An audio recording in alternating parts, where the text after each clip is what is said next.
Good morning, Messiah, family, friends, and neighbors. My name is Jan Nelson, and I am the Chorale Director and Social Media and Website Manager for Messiah Lutheran Church in Auburn, Washington. Today's lectionary reading comes from 1 Samuel chapter 3, verses 1 through 9, and I'll be reading from the Inclusive Bible. Now young Samuel was in the service of Yahweh under Eli. In those days, Yahweh was rarely heard. Prophecy was uncommon. One night, Eli, whose eyes had grown so weak he could no longer see, was sleeping in his bed.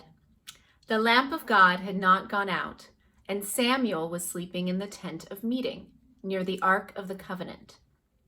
Then Yahweh called to Samuel. Samuel answered, "Here I am," and ran to Eli, saying, "You called, here I am." Eli said, "I didn't call you. Now go back to sleep." He went back to sleep. A second time, Yahweh called Samuel, and he got up and went to Eli. "Here I am," Samuel said. "You called me." Eli repeated, "I did not call you. Go back to sleep." At that time, Samuel had not yet encountered Yahweh, and the word of Yahweh had not yet been revealed to him. Yahweh called Samuel a third time, and Samuel got up, went to Eli, and said once more, "Here I am, you called me." Then Eli realized that Yahweh was calling the boy. So he said to Samuel, "Go back and go to sleep, and if you are called, say, 'Speak, Yahweh. I am your servant, ready to listen.'" So Samuel went back to sleep. So I'm a lover of stories. I'm endlessly fascinated by the different ways stories can be told and how deeply that can affect your experience as a listener. When I was in college, I went to see a special theater series at Portland Center Stage. They were presenting a 3-week run of Shakespeare's Hamlet, followed by a 3-week run of Tom Stoppard's Rosencrantz and Guildenstern Are Dead, with the actors playing the same roles in both productions. If you're not familiar with it, Rosencrantz and Guildenstern Are Dead is a retelling of Hamlet from the point of view of two minor characters. It's a narrative device I really like. A few years ago, I bought my daughter Cassidy a book called From a Certain Point of View that took the same technique with the original Star Wars film. So it retold the story with various scenes being told by side characters that the main trio met along the way. It's fun.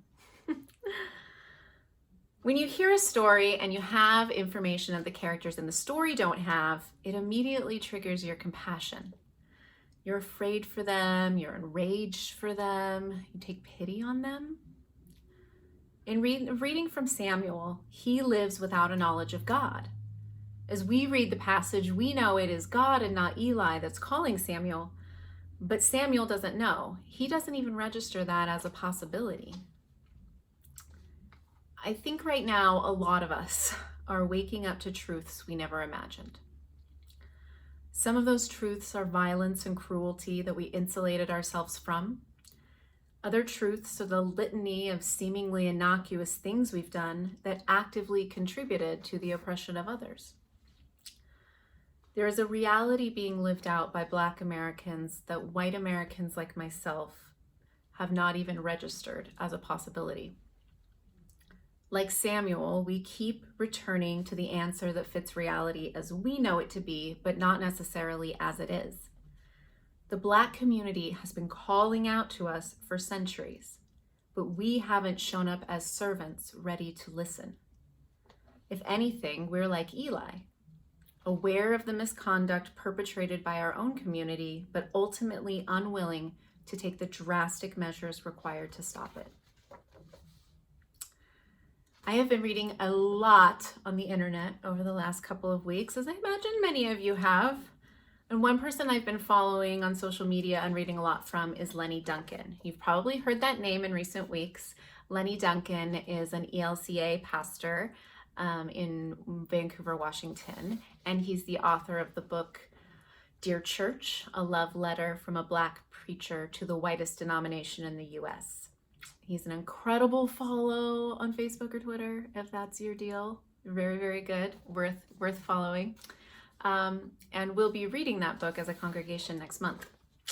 But he shared something recently on behalf of a Black professor that I haven't been able to stop thinking about, and I wanted to share it with you today.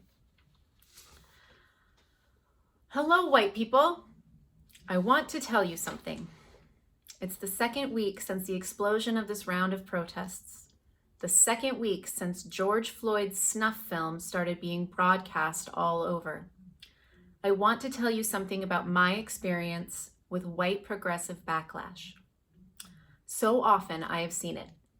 A white person realizing that racism is pervasive, that white privilege is a thing, or male privilege. They begin to see the enormity of it, and they're upset and traumatized and vow to do something. Then, after a week or two, they backlash and retrench. Maybe it is guilt. Maybe it is just too much to live in the world I live in every day. But they then snap.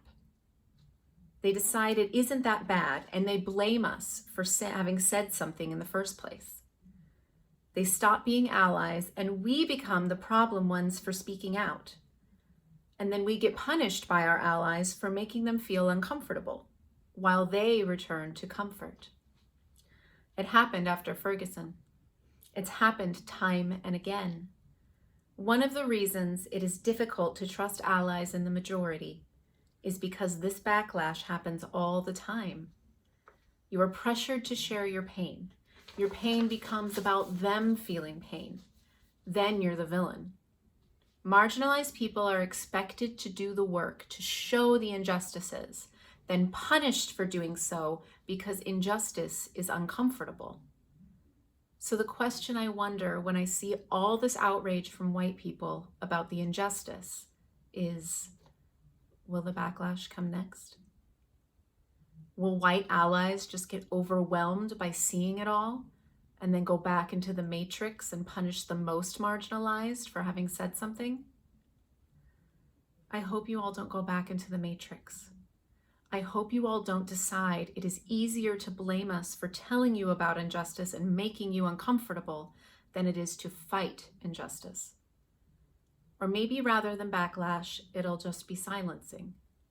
Just now you are tired of it. You don't want to hear or think about it anymore because it is too much and you will silently resent me for talking about it. Or not so silently. You are my ally now, but will you be next week, next month, next year?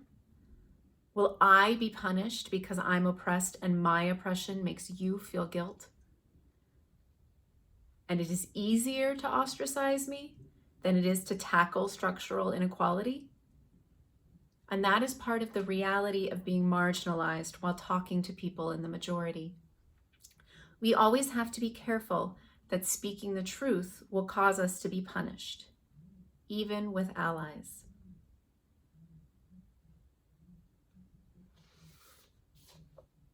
So I've been really encouraged in the last few weeks by the commitment to systemic change that I've seen from individuals, from communities, from organizations. There seems to be a boldness at work, a certain undeniability about this injustice that does feel different. But I get what he's saying.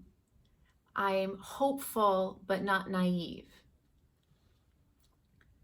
Many of us are just joining this fight, and our Black siblings have been in it for a long time, and they have seen these spikes before. They welcome us, but they are careful. They're still skeptical, and we have to earn their trust that we're in it for the long haul. So as I navigate how to decenter myself and my feelings as a white person from this movement for racial justice, and I figure out when to listen and when to act, I remembered a prayer from the Common Book of Prayer that I'd like to leave you with today. This is another day, O Lord. I know not what it will bring forth, but make me ready, Lord, for whatever it may be. If I am to stand up, help me to stand bravely.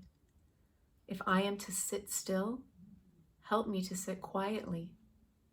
If I am to lie low, help me to do it patiently. And if I am to do nothing, let me do it gallantly.